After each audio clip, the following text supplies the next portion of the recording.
last saw our heroes, they were standing outside of the abandoned husk of their would-be future starship, a custom prototype Kildabby cruiser made by Mandel Motors, previously commissioned for a powerful politician back in the Republic before the fall of the Jedi Order.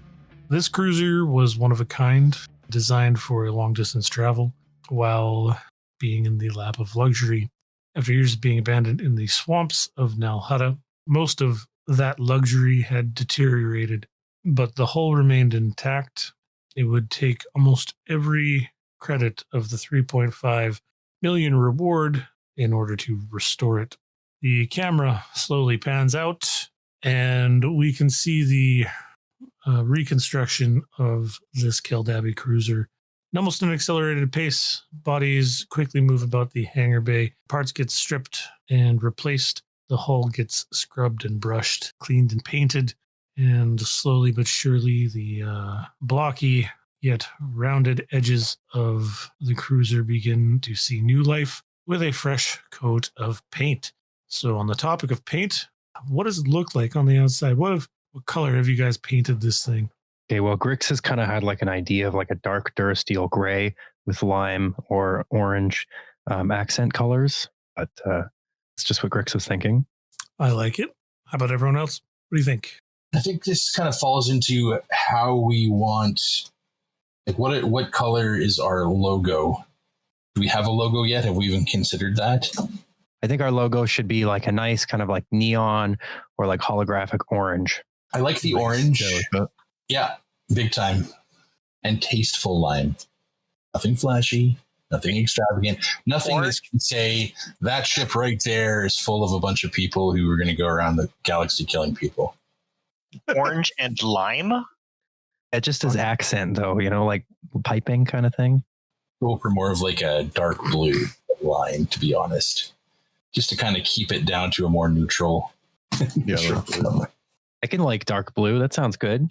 So like the whole thing is a dark blue, or like gray with like a dark blue and an orange. Gray. Orange and blue go together well. Yeah, like I'm looking at the RPG sessions here, and there's the orange and the blue on the screen here as well with the dark gray. That really works for me. Yeah, I like orange as the primary color. Something. The only reason why I even mention that is because I think like we have to, like, discretion is going to be key because this is a front. Okay, so probably that generic Durasteel gray color with bits of orange and dark blue accented here and there in places. Yeah, Sounds good. I think so. Beauty. So then there's that. And in bold lettering on one side of the starship, the name Zatuza's Deceit. Yes, that is the name. I think so, definitely. Zatuza's Deceit is what we've all decided, all right? I mean, it makes the most sense. It's last chance. Full name is Zatuza's Deceit. I love it. Or we just call it the Deceit. Is Zatuza on our team now? Yes. Is he cool with that? So in long form, when we refer to the ship, we can refer to it as Zatuza's Deceit, but in like colloquial, we could just refer to it as the Deceit. That's cool. Yeah. Yeah. It's kind of what's good. thinking. It's great. I like it. So yeah, exactly that. Bold lettering on the side of the ship, Zatuza's Deceit is written. And on the opposite side, Horizon Intelligence and Transportation, with your logo positioned appropriately wherever it is. Now we got to get a commission for that too now. Oh man. And like your logo can just be like the upper body of Watto poking out of like a circle and in black and white. And he's just given like a greasy thumbs up, right? Like that's the logo, right? Totally trustworthy.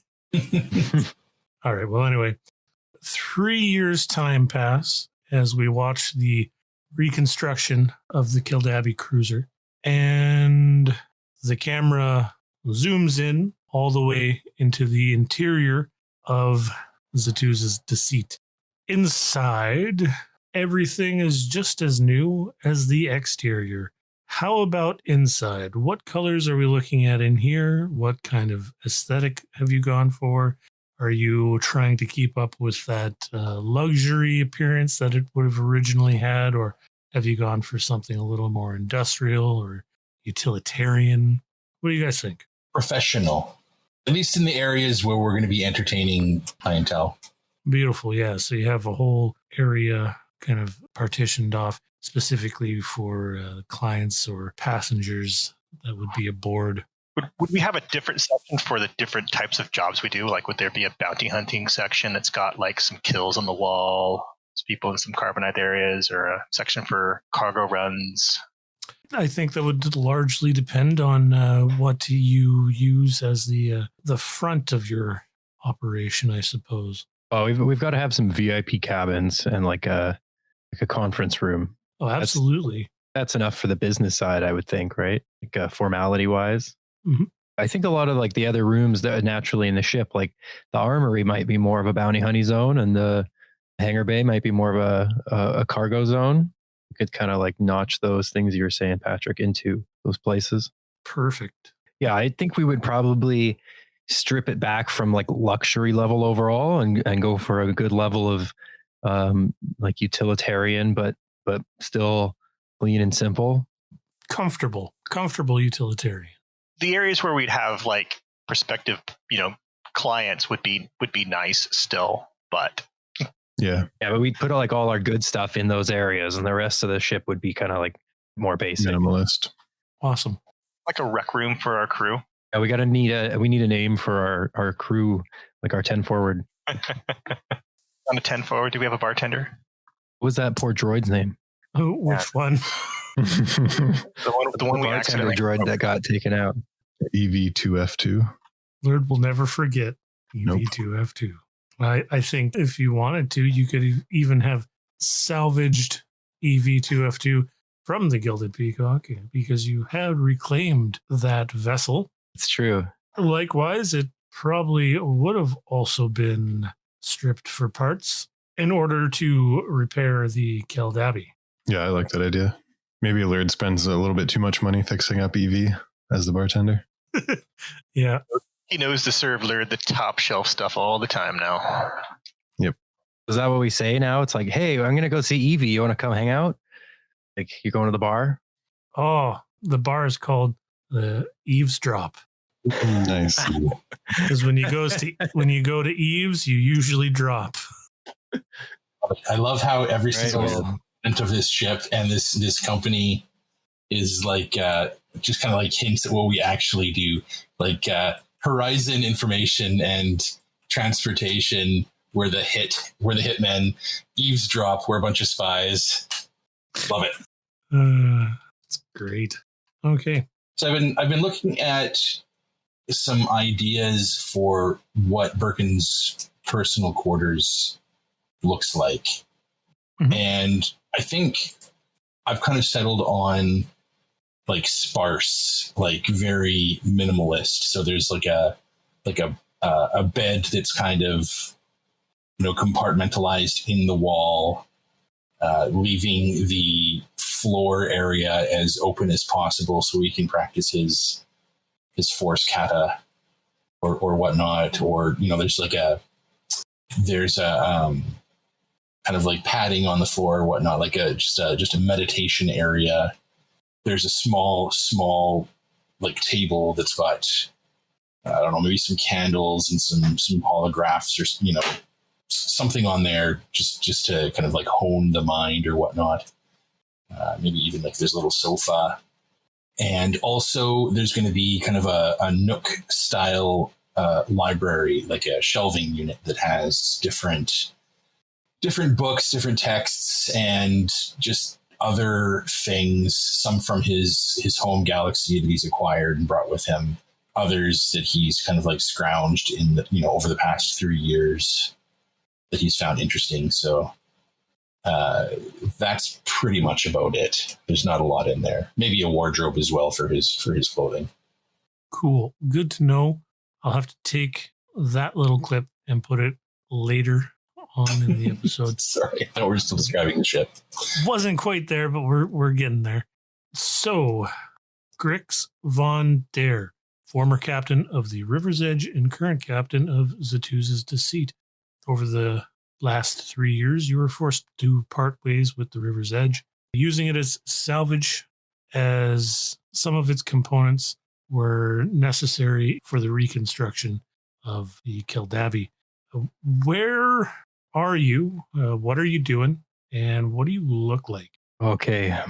Wow. Grix Vondair. He is wearing a sort of strange utility coat, and he's got lots of different pouches, compartments containing mechanics tools. And he's hanging out in his personal quarters, which is close to the bridge. He's changed his color of his quarters to a dark Durasteel gray and put out some custom orange lighting in the room. Across from his in-wall bunk, he has a small workbench and an attached computer nook. There's an extra stool for guests beside the workbench.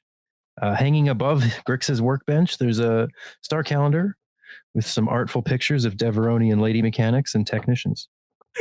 Also hanging beside the workbench is a Deveronian military ID hanging from a hook beside his bunk. Grix is hanging out in there at his HoloNet station, and he is trolling around looking for some work, scrolling through some different communication hubs and message boards, trying to find some jobs to be done. Were you done? Yeah, I'm done. Awesome. Sorry, I didn't want to cut you off. Okay, next we'll turn our attention to Lurd, formerly a bounty hunter in Geeta the Hutt's employment. Currently a freelancer looking to build his notoriety. Where are you? What are you doing? And what do you look like? Lurd looks very much the same with his telltale red goggles and black hood with his overcoat. He's carrying around a few more guns these days, is a bit better equipped, but looks much the same. If he's not at the eavesdrop at the bar, he's in his room tuning his guns and stuff. His room is very basic, minimalist design, gray Durasteel walls, just a single bunk tucked away in the wall, and racks and storage on the walls for guns and equipment, with one side of the room predominantly taken up by a workbench for his guns to do maintenance and fine-tuning. And the only other thing in there is a couple pieces of workout equipment, like a chin-up bar and a couple light weights to do a little bit of exercise, but also Lurd will also spend quite a bit of time in the, what's it called? The danger room, like our training room. What's the name of that? Your gymnasium? It's up to you guys. What do you call it? It's got to fall in line with the eavesdrop and hit. Pretty much. Yeah, Lurd spends a lot of time in the obstacle deck training. And yeah, that's about it. When he's not out doing a bounty hunt or a mission, he's getting ready for the next one. I think that's probably the strategic team building exercise arena location. So what do we say? We're going to go steal for a couple hours? Yeah, guys, I'm just going to go steal for a couple hours. I'll be back around when we get closer to Planetfall. Or when we're wanting to go as the team, like, hey, when you want to go steal? Want to go steal for a couple hours? Yeah, I got time to kill, KO. I'll steal with you. Got together. Cool. KOB3, force-sensitive ex-Imperial security droid, abandoned by the Empire after being caught in an explosion that left certain crystal shards fused to your chassis. Where are you? What are you doing? And what do you look like? Well, as to what I look like, I am a tall Imperial security droid. I am currently still wearing my Commodian half vest, mostly so it covers up some more of my unique damage and where the crystals might have be lodged in me, so it's not obvious. Currently in my quarters, which basically just a cargo room that I've converted. More than half of it is taken up by my large droid bath so that I can get clean. There's also a large data terminal where I can sit at and look for jobs, bounty hunting jobs, as well as the updates on our archaeological sessions that Berkin and I go on. And then there's like a charging stand or where I rest at, taking up the rest of the room. I'm currently in the oil bath right now, having a well-deserved soak while I get the week's accumulated dust and grime out of my servo joints. Sweet. You prefer a bath over a shower? Do you have an oil shower? I do not have an oil shower. No, it's something because when I got to get in there and you got to soak it out. A shower is just not going to get the oil up into the crevices that need that oil. And lastly, Berkin Druuk, the Nagai from the Fire Fist Galaxy and seeker of ancient relics and artifacts that hold a connection to the Force. where are you? What are you doing? And what do you look like? My character is in his personal quarters. I am kneeling in the middle of my sparse bedroom. My eyes are closed. My mask is on a stand on the table.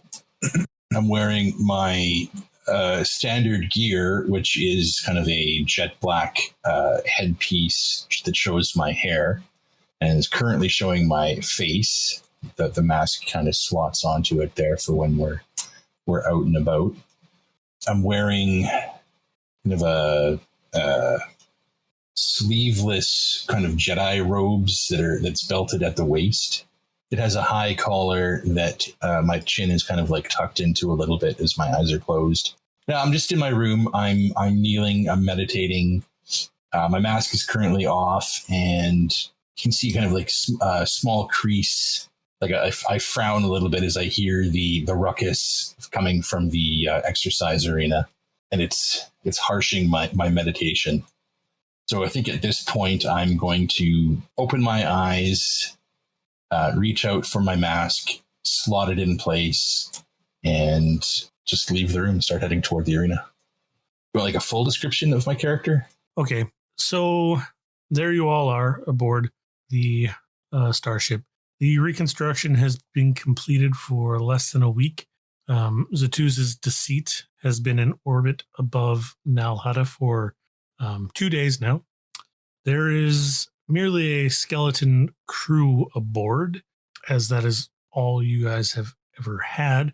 It's the four of you, Zatuza Moon, the Toydarian formerly employed as Geeta the Hutt's information broker, now your most trusted advisor and asset handler. Also aboard is Torak Trascu, the Deshad, as you recall. He is a brutish and almost reptilian-like humanoid, formerly an indentured servant to Geeta the Hutt, now free to live as he pleases and chooses to do so, serving as the ship's head of security. In addition, Tali Oru, the blind humanoid, who has been partners with Grix Vondair for as long as they can remember, and a handful of people from Geeta's palace.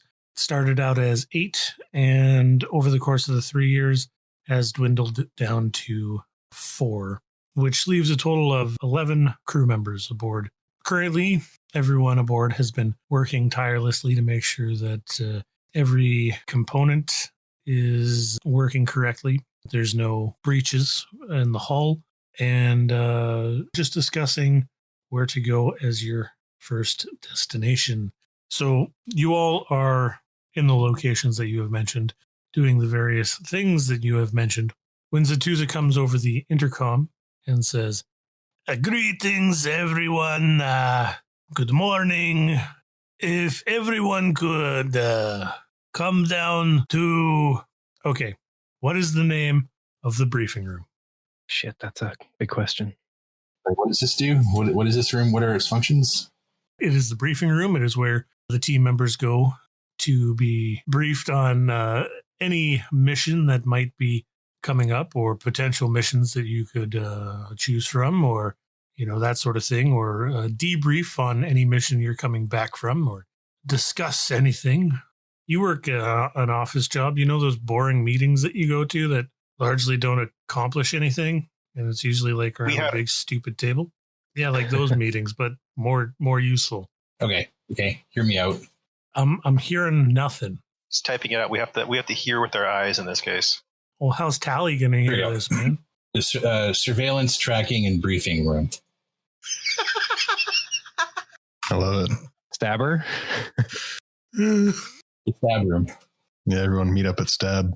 That's good. It's so bad, but it's so good. Please feel free to offer other suggestions, guys. I feel kind of bad about this. No, it's great. I'm trying to come up with some other ones. I'm trying to think of something clever myself, and I've got nothing, so. I love it. Greetings, everyone. If you all could come down to the surveillance, tracking, and briefing room, I would like to discuss a couple of job opportunities. And then the intercom goes quiet, and there you have it. So assuming you all are going to the surveillance, tracking, and briefing room, this room, what do you think it looks like? Because what I got is a long oval-shaped table, sits roughly 12 people, with holographic displays in the center, and generally dark other than that. That is all I have. What do you guys think? What's going on in this room? I imagine, yeah, like you kind of said, Aaron, it's dark around the edges and then a bit brighter in the middle where the holographic displays are. Makes them a bit easier to see. Kind of a bare room otherwise. Yeah, that was a good description. I thought it was pretty solid. I want to throw this out here just as something different and kind of like out there from standard Star Wars briefing rooms. For sure, man. I propose that the holo table, like the device that creates the hologram, is hung from the ceiling. And so the holograms fire downward? Yes. Cool. Yeah, that's cool. Which means we can walk through them and stuff. I absolutely dig that. Maybe there's like a half circle of separated into like a few sections of desks so you can have somewhere to put papers and other intelligence, and then you have kind of like an open area in the middle that you project the hologram into so you can kind of walk around it. Exactly. And kind of like standing room only sort of thing. Maybe on the walls there's a variety of different like manual whiteboards or something for writing on. Of course they're not whiteboards, but the Star Wars equivalency of that. I don't know, but I'm digging that idea, Travis. That sounds pretty rad. Dig it. Yep. Okay, so everyone arrives here within the same time period. Zatuza's Deceit is fairly large. It's around 200 meters long with about 50 meters at its widest points and has a height of about 40 meters at its tallest points. Its design it's fairly blocky in appearance. However, the most of the corners are rounded instead of sharp, but there's not like a lot of bubbly sort of features. So as everyone starts to arrive, there are many faces here that the audience would recognize, but there's a few of them, 4 to be exact, that the audience doesn't recognize. Who are these 4 people? Just to put everyone on the spot here. We're introducing 4 randos that are also in this conference room with us. Yes. I think one of them is a Rhodian. Rhodian. I was thinking we needed an Athorian. Athorian? The Athorian is like the cranky stockpiler who we make do all the hanger work. I would like to have a Moncal then. Okay. Amon Calamari. I love it. Okay, so the Mon Calamari is sort of an apprentice mechanic, kind of working with Tally. Yes. Hold that thought for 1 second.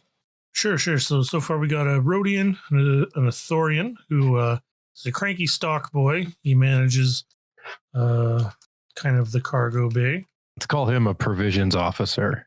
That way it's all his responsibility. Okay, the Athorian, he's a cranky provisions officer. You generally don't want to get on his bad side because when he speaks and yells, it is quite loud. Very. Before we get on to the Rhodian, let's a bit more about the Mon Calamari. So he's an apprentice mechanic working with Tally or working under Tally. What sort of personality does he have? Very friendly, very jovial. Very jovial. Friendly type.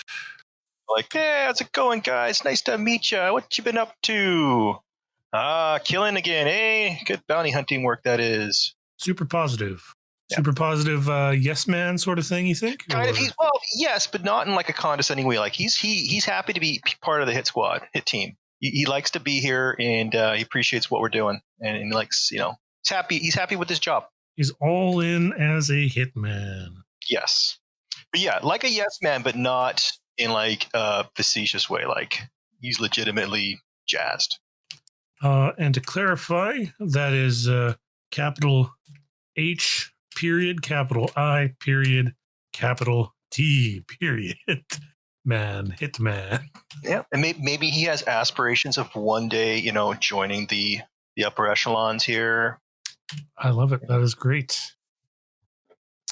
So yeah, with the Athorian provisions officer, people generally try to keep him happy, as he is the head of all provisions. So if you want any food or anything, you have to go through him. Or if you need new equipment, he orders all of it in for you, and he tracks it all down. That's this Athorian's job. People tend to try to keep him happy. Him or her, we haven't decided yet.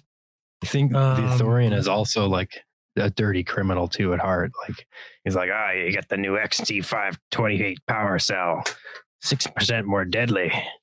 Good stuff. True criminal at heart. How about this mysterious Rhodian? All we know about them is that they are a Rhodian. Yeah, I was thinking he could be head of either like information collecting and IT kind of thing. Information and technology officer, or like more, I guess, like the head of whatever kind of information sector we have that deals with digging up information on contracts and things, doing a little hacking work. Okay. I mean, it might just be him and like one or two other people, like a small group. So more on the technology side of getting the information. Yeah. Okay. Well, he probably works pretty close with Zatuza then. Yeah. Okay. Zatuza is going to be asset manager, and asset being you four. So maybe he's like Zatuza's right-hand man. Yes. So assistant to Zatuza. Would that Rhodian run like comms when we're doing an op? They keep track and connect us with whoever we need to connect to. Oh, he could be. Yeah, he could if Zatuza isn't, if it's more run-of-the-mill type stuff. Yep. Definitely, I could see that being a thing. And I picture him as more of a kind of a fastidious type of person who acts professional and expects the same out of us, even if we don't always provide it. Okay, so he's very professional. And yeah, I think as part of his job, he's very detail-oriented and fastidious. Does his best, expects the best, and detail-oriented. Okay, so hand in hand with this Rhodian and Zatuza, we need someone that handles issues with the public and clients. Perfect. Zatuza wouldn't always reach out to clients directly. He would currently, because you guys aren't very busy and aren't very well known, but eventually you'll get to the point where someone has to take on that role for him. So we'll need someone sort of, in public relations. Can I take this one? Yeah, I mean, the floor is open. This person, the PR, is a displaced Corellian woman named JC Tillo. Corellian woman. We have our first name. Her name is JC, like initials. JACY. Oh. Spelled it out for you. ACY. ILLO. TILLO. JC Tillo. Corellian woman. And what about her? She is the quintessential PR/HR person. She's got a backbone made out of steel. She wears space glasses. She wears kind of like glasses, just small ones that suit her face, hair tied back into a tight bun. She wears one of those, I don't know what you want to call them, those pencil cut power suits, like the skirts. Pencil skirt power suit. Yeah, there you go. That is kind of dark gray in color with white pinnings underneath. She is up on some very high stiletto style space shoes. She's constantly carrying a clipboard, like all the time. And she has her own personal like cam bot, like a bot that kind of like flies around and like takes notes for her or whatnot, or records things. It's there for all of the meetings. It's there for any publicity shots. Like, that's who she is. And then when she's all alone, you can hear her quietly every so often when she gets into the liquor at Eavesdrop. She goes back to her room and cries herself to sleep. Wow. All right. That's a lot to take in. I like it. All right. Well, JC Tillo, we do have a name. You're, the typical HR manager. I like it. Now we need 3 more names. One for the Rhodian, one for the Ithorian, one for the Calamarian. We also need genders. Okay. I'm thinking about the Ithorian. Its name is Gurak. How do you spell Gurak? I think Ghurak is the running title. Gurak. Do you think they would identify as male, female, or something else? Or neither? Gurak identifies as he, him, his. Perfect. Gurak, the cranky head provision officer who people try to keep happy. True criminal at heart. How about the Rhodian and Mon Calamari? Mon Cal is Turks Braukdab. So Turks Braukdab. Male, female, or something else? Goes by him and he. Cool. Turks Braukdab, the very jovial and friendly apprentice mechanic working with Talioru, has aspirations to be a true hitman one day. That's good. All right. And lastly, our Rhodian friend. I was thinking Bosch Tandish. Bosch. Yeah. Tandish. Identifies as male. Bosch Tandish, the ever fastidious professional, always does and tries his best and expects the best. Super detail-oriented personal assistant to Zatuza, helps with data acquisition and technical support, and occasionally mans the comms. Beauty. I think Gurak has an Ithorian name as well, but he lets you know every time that your stupid larynx can't pronounce it. Absolutely. What is, like we just call him Goo for short. That is what Gurak would say. What Perfect position does he hold? He's the cranky head of provisions. That is great. In addition, there is also the bartender of the Eavesdrop bar is EV2F2, otherwise known just as Evie, who was the bartender of the Gilded Peacock, a droid that could make the perfect cocktail and accidentally electrocuted by KOB3. Allegedly, sorry, I was corrected by Patrick, allegedly electrocuted by KOB3. Over the 3 years, was repaired and given a new home in the Eavesdrop bar. Now, you mentioned that JC Tillo has a, you said Cambot that follows her around. Was this going to be your Cambot? You wanted a Cambot, something like that, Berkin? No, I've got a Cambot for sure. And you know what? That's fantastic. So, okay. So the Cambot that Berkin uses whenever he's out doing relic hunting / archaeological jobs. Archaeology. He's out doing archaeology. Misadventure. That sounds silly. So, yeah. So whenever Berkin is out doing any, relic hunting and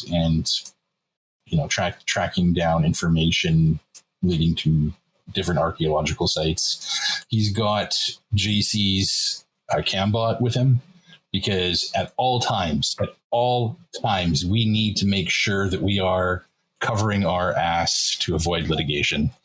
So that's why the Cambot's there. That's great. Especially when we're doing our dirty deeds there. Specifically for archaeological digs and relic hunting. But when we're literally robbing tombs, you want that recorded. Yeah, but we'll edit it to make it look like we're doing good work. Yeah, all in the post. That's right. Exactly. And then She you needs hard to know. scrub the footage after. That's it. Yeah, she needs to know exactly what's going on so she has all the information so she can prepare the best PR for us. It's great. I love it. Horizon. So, I love Go that ahead. the Cambot is shared between you two. I think that's beautiful. What's this Cambot's name? I think its memory has been wiped so many times that it doesn't even recognize itself as an individual. But for the purpose of naming P3C, Peck for short. That's better. Peck. Listen, Pecker, I need you to go and shoot this angle from that side of the dig site, okay? Listen, you little pecker. I like it. Perfect. Great. Just Peck, not Pecker. I think Peck or P3, whatever you want to call him. Peck now. I'm going to call him Peck all the time. I think, Get over, you little pecker. Pecker, or we could call him Pickle. I think he communicates in various pitches of buzzings. I think most of what he does is like a buzz, high buzzes and low buzzes. And Yeah, and it's going to be like super low buzzes so that it doesn't get picked up that easily on recordings. Yeah. He's got low buzzes, but he can make high buzzes too if he needs to for various what have yous. And he gets regular wipes, as is the nature with that. He can speak Sith, but he's not allowed to. But he definitely knows Sith. Okay. I think that pretty much covers the current crew of Zatuza's Deceit. So once everyone gets here, once everyone files into the room, Zatuza will go ahead and speak and say, well, thank you all for coming. As I said, I do have a couple of jobs that I have managed to track down. But before we get on with that, I would just like to ask if everyone is really committed with this Zatuza's Deceit name. And as much as I will say that as much as I disagree with the context of the name, at least it is still my name on this side of the ship. I do believe you offered us 5 million credits for our contract reward. Geeta promised you 5 million credits, but she died, and I was merely just in charge of all of the accounting issues after her death.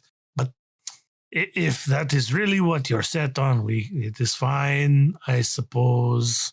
All right, come on, Zatuza. Take a joke, eh? Just run with it. Okay.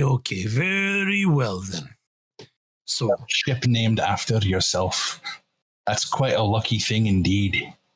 yes, I'm trying to take the good with the bad and whatnot. So anyway, look, as you all are aware, I have many contacts across the galaxy, and I have reached out to many of them, and most are willing to help.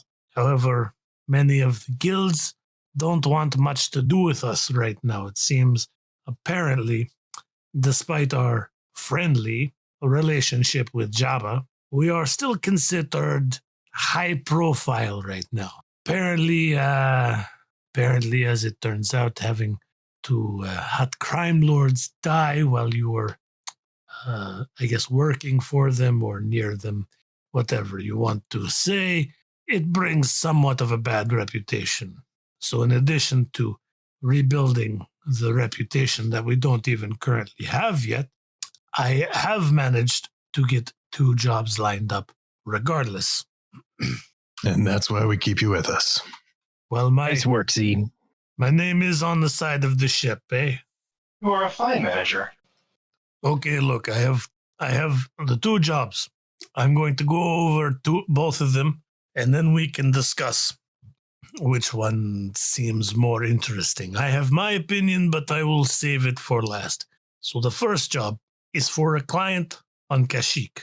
She is a charming young lady named Kodeka. She is desperate to find her husband and sons. Her husband, Tragagor, has been training their sons to be warriors for many months. Every now and then they would return home, typically once a week, but she hasn't seen them in over a month. So after a couple of weeks, she hired some local trackers to look for them. And what they found was they found one of the boys, but they were too late and the boy was already dead. However, with his body, there was also a dead Trandoshan, presumably a poacher. His head had been removed from his body in less than clean fashion, supposedly. And it is likely that Tragighor and the remaining son were taken either to Trandosha or off planet somewhere to be, don't know if you're familiar with Trandoshan hunters, but they like to collect Wookiee pelts. So that's that job. The second job is a very cut and dry cargo and transportation run. The client, I don't have their name or their cargo, but they would need to be picked up on Corellia and transported to Ryloth. It is a very easy run. It's a major trading route, but the pay is unusually high. So I'm not sure what it is we are transporting or who it is we are transporting, but it does pay more than the job on Kashyyyk. If we do accept this cargo run, we are to leave immediately. Any questions? Yeah, what's the friggin' catch on that cargo run? Easy job like that, there's got to be some kind of catch to it. Am I right? Yeah, you are correct. But this job is paying 15,000 credits versus at best 5K from the job on Kashyyyk. All right, then let's do it. I don't know, guys. We are short on funds, and we need to start somewhere. So let's just go ahead and take the job. We can deal with the repercussions at another time. We'll just go there. We'll see what it's all about. If we can get it done quickly, even better, then we can move on to other things. That being said, if it gets a little bit disturbing, well, what better way for us to make a name for ourselves? Yeah, I like the idea of unusually high payment. So we're talking about the cargo run then, not the investigation on Kashyyyk? Yeah, those Wookiees are probably dead already. Let's be real. Unfortunately, you are likely correct. Exactly how far away is the destination location from Kashyyyk? Is that something that we can simply deliver the cargo, then and make a short trip over to Kashyyyk to pick up the second job? Exactly how crucial is the timing here? It is hard to say. The timing on the cargo and transportation run is critical. The client needs an answer right away. The job on Kashyyyk, I don't know. She's basically open to anyone looking. And as you are aware, there's already people searching, but she is open to more people.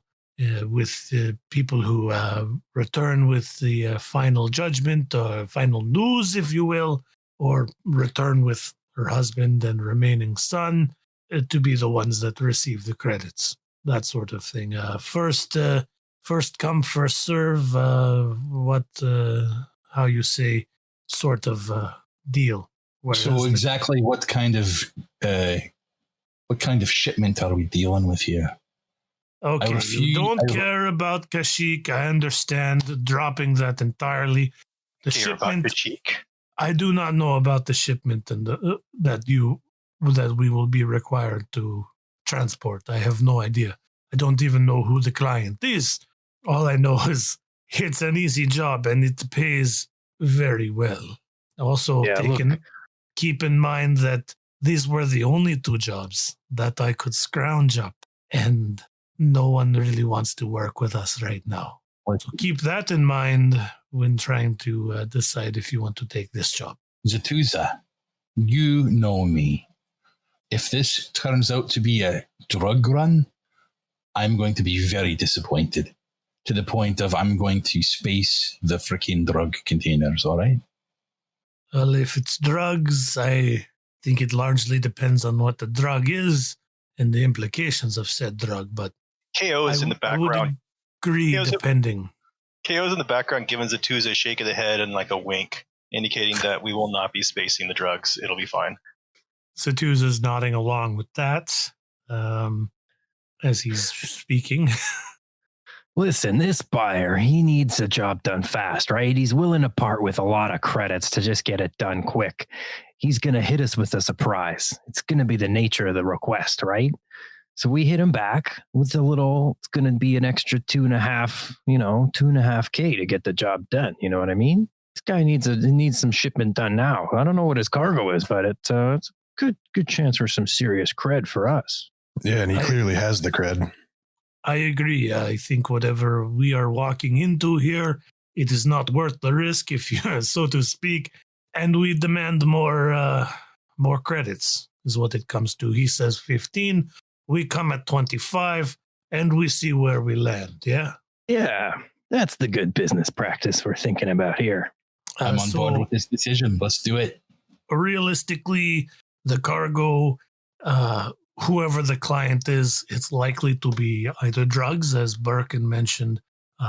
We could be encountering slaves, either of, human variety or, quite possibly Twi'lek. They're very commonly used as slaves. It could be illegal droids. It could be anything. So just be prepared for that. Come on, Zatuza, don't get us down in the dumps. It's a diplomatic person. Let's keep it on the light side, eh? Fact of the matter is that if we want our name associated with running drugs or running slaves, I think that's not exactly I don't think that's necessarily what we want this company to portray. So I say that we go there and we actually take a good hard look exactly at what is going on there before we make a decision. Berkin, you know very well that Horizon Intelligence and Transport does not deal in that sort of business. A wink, a wink. Don't know why you're winking at me, but I agree with you on that front. Listen, no, I was saying wink, wink. I wasn't winking. I was verbally saying wink, a wink. I understand that we can hunt people. We can kill off those that have a price on their heads, so long as they are not good people. However, I refuse to contract ourselves to ship drug containers or to ship slaves. I think that goes against what we had agreed upon for the type of company that we were trying to create here. I thought we agreed on making money. I agreed on making money, and I think what it comes down to is that we are a democracy, and we will find this out, the situation, come back, take a vote, and deal with it or not. Berkin, I think we need to take the jobs offered to us before we can start declining jobs that we find morally objectionable. Agreed. If we go out there and we decline this job, not only will we lose that job, but the job on Kashyyyk might be closed by then. Who is to know? To get from here to Corellia is going to take about a week's travel. A lot can happen in a week. So we run a few drugs, we trade a few slaves, and then we get to a position where we can pick our jobs more carefully. Worst case scenario, it is slaves or drugs. Maybe worse. Who knows? Come on, we can't. We're just speculating, guys. We just got to focus on the job, get the creds, and then we can roll into that Trandoshan look around with some extra bank in our pocket, eh? I agree. We can burn that bridge when we cross it. Let's focus on getting there. Take off my mask just so I can rub my eyes and the stress headache that's forming. Fine, let's go. Let's get this job done. What if we don't tell you there are slaves or drugs involved? I could lie to you. Let's do that. And then I go and take a seat in the room. Awesome. You just won't know. Now maybe there is, maybe there isn't. I could be lying. I could not be lying. No, I'm sure I'll figure it out. But so long as I tell myself that those are boxes of just standard cargo, I'll be fine. And it always will be standard cargo. Even if it's not, I'll close my eyes and walk away going, it's just standard cargo. It's just standard cargo.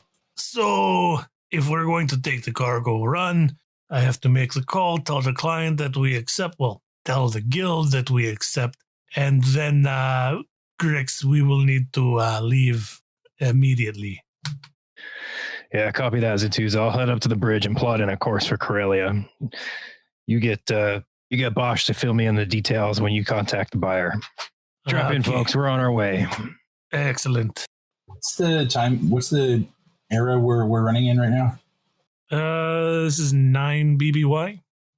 We are just past the events of a solo, and approximately 4 to 5 years before the beginning of Rebels. There is not even a hint of rebellion, certainly not open rebellion. There might be small rebellions, very quiet on different planets, but nothing near the scale of what it becomes. Sure. Zatuza, why don't you take JC with you? Maybe, she can provide some insight in where to go. Maybe she knows some. I mean, she's Corellian. Maybe she knows a person down there. Maybe she can help. That is true. I suppose we could explore that.